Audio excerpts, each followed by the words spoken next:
Olá, meditando aqui no livro de Daniel,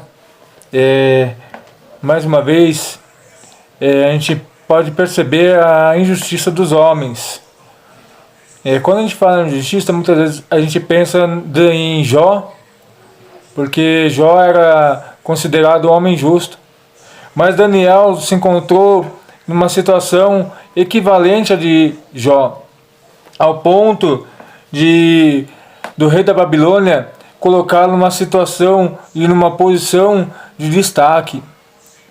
Porque as qualificações que o rei procurava para um líder estavam todas voltadas para Daniel. Porém, os homens que almejavam aquele cargo, não contentes, tentaram prejudicar Daniel a qualquer custo. Ao ponto que no versículo 5 do capítulo 6 de Daniel, eles chegam num consenso que, então estes homens disseram, nunca acharemos ocasião alguma contra este Daniel, senão a procurarmos contra ele na lei do seu Deus. Então os príncipes e presidentes foram juntos ao rei e disseram ao rei, vive, ó rei Dário, para sempre. Então, percebendo que de uma forma legítima, legal, não ia conseguir prejudicar Daniel, armaram então uma situação ao qual forçaram o rei Dário, induziram o rei Dário a proclamar um decreto que Dário devia ser adorado durante 30 dias, nem mais um outro Deus. Talvez aquela situação, Dário encheu tanto o seu ego que ficou cego e não pensou nas consequências dessa lei a qual ele tinha adorado tanto e logo em seguida decretado.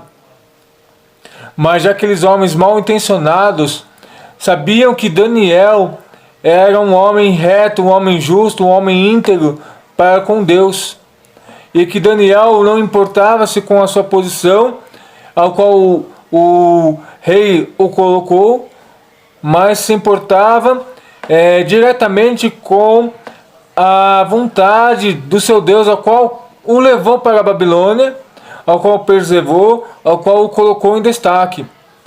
Mesmo tendo uma posição ao qual muitos homens almejavam, ele continuou se demonstrando dependente de Deus.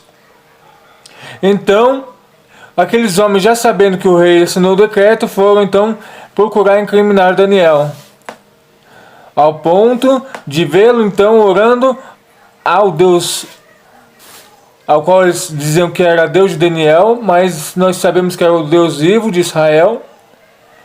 Então eles foram rapidamente contar para o rei Dário o que viam, que presenciaram, na verdade que já sabiam que ia presenciar. Só estavam aguardando o tempo, o motivo para pegar Daniel. Então o rei Dário se vê, o rei da Babilônia então se vê obrigado a cumprir com o seu decreto. O rei da Babilônia então chama Daniel e com muito pesar no seu coração o lança na cova. Por que eu digo com muito pesar? Porque se a gente olha no versículo 18, então disse o rei para o seu palácio e passou a noite em jejum e não deixou trazer à sua presença instrumentos de música e fugiu dele o sono. Então pela manhã bem cedo levantou-se com pressa e foi-se à cova dos leões. E chegando lá, começou a chamar por Daniel. E Daniel então respondeu ao rei. Então ó rei, vive para sempre, em Daniel 6:21.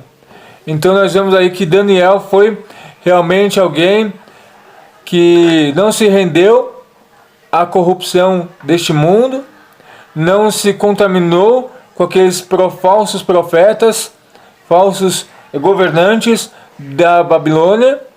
E mais uma vez, mesmo talvez humanamente falando, condenado à morte, porque talvez ele já sabendo que ele ia ser jogado, aqueles leões com certeza eu creio que não foram alimentados para que assim que Daniel caísse naquela cova, ele fosse devorado. Mas pelo contrário, ao amanhecer Daniel estava lá intacto, ileso, ao ponto de quando ele sair, e aqueles homens que haviam apontado para Daniel foram jogados lá com seus familiares, foram devorados antes de chegar no chão.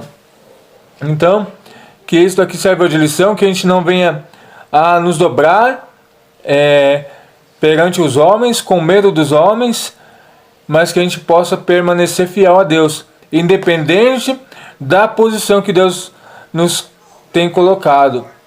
Seja para a faxina em algum lugar, ou seja para administrar uma empresa. Se a gente tenha ou um setor, ou um departamento, que a gente sempre tenha a convicção de que tudo é por Ele e para Ele são todas as coisas.